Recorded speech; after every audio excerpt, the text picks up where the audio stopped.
नमस्कार मैत्रिणींनो, कसे आहात? आज मी तुमच्यासाठी कोकणातली भेट घेऊन आली आहे, म्हणजेच उकड्या तांदळाचे लाडू.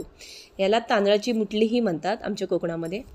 तर मी आधी काय केले, ह्याला खरं तर ब्राऊन राईससुद्धा म्हणतात. हे तांदूळ कुठेही अवेलेबल आहेत, त्याच्यामुळे काही टेन्शन घेऊ नका. तर हे तांदूळ आधी मी चांगले धुवून घेतलेले आहे स्वच्छ आणि त्याला सुकवले.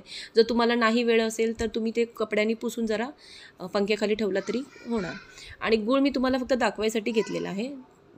तर मी 1 वाटी गूळ घेतला आहे, 1 वाटी ओलं खोबरं, तीळ घेतलेले आहेत, 1 चमचा मेथी घेतलेली आहे, वेलची पावडर आणि थोडेसे ड्रायफ्रूट्स नाही घातले तरी चालेल.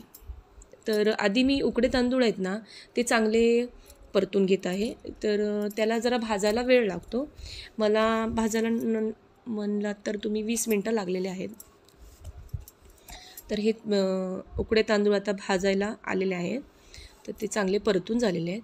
तर मी आता जे झालेले आहे बघा, असे याला ब्राऊन रंग आला पाहिजे, करपवायचे नाही. आणि मेथी होती, तर मी आता गॅस बंद केलेला आहे आणि ते त्याच्यातच मी जरा मेथी घालून थोडी परतून घेते, कारण मेथी जास्त भाजायची नाही, भाजली की ती अजून कडू होते.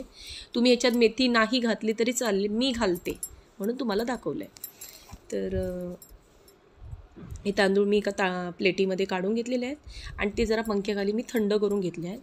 थंड आणि एका बाजूला मी तीळ थोडेसे आणि थोडे ते ड्रायफ्रूट्स होते ते थोडेसे परतून घेतलेले आहेत. एका बाजूला मी छोटे मिक्सरमध्ये हे उकडे तांदूळ थंड केलेले ते जरा वाटून घेते आहे. तुम्ही हे गिरणीला लावलात तरी चालेल. हे पीठ तयार करून ठेवलं तर अतिउत्तम, म्हणजे तुम्हाला कधी करायचे असेल तर लगेच करू शकतात. कारण ह्याच्यात मी ओलं खोबरं घातले तर ते हे लाडू जास्त दिवस राहत नाही, त्याच्यामुळे तुम्ही थोडेच करा, जास्त करू नका हे लाडू. आणि ह्याचं पीठ मी काढून घेतले. पीठ म्हणजे रवाळ टाईपच काढा.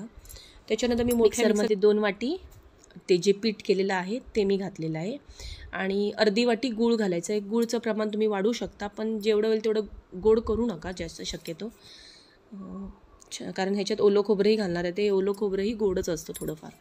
तर हे असं पीठ तयार होतं मिक्सरमध्ये. तुम्ही हातानेही करू शकता, पण ते खूप वेळ लागणार, म्हणून मी मिक्सरमध्येच केलेलं आहे. आणि त्याच्यात हाताने बघायचं कुठे गुठली वगैरे राहिली असेल, त्याचे खडे राहिले असेल तर तुम्ही हाताने ते मोडून घ्या. आणि जे तीळ आणि थोडेसे ड्रायफ्रूट्स होते ते घातलेले आहे आणि ओलं खोबरं थोडं घालून ते हाताने चांगलं असं मॅश करून घ्या त्या पिठामध्ये. आणि चांगलं मॅश करून घेतलं आहे.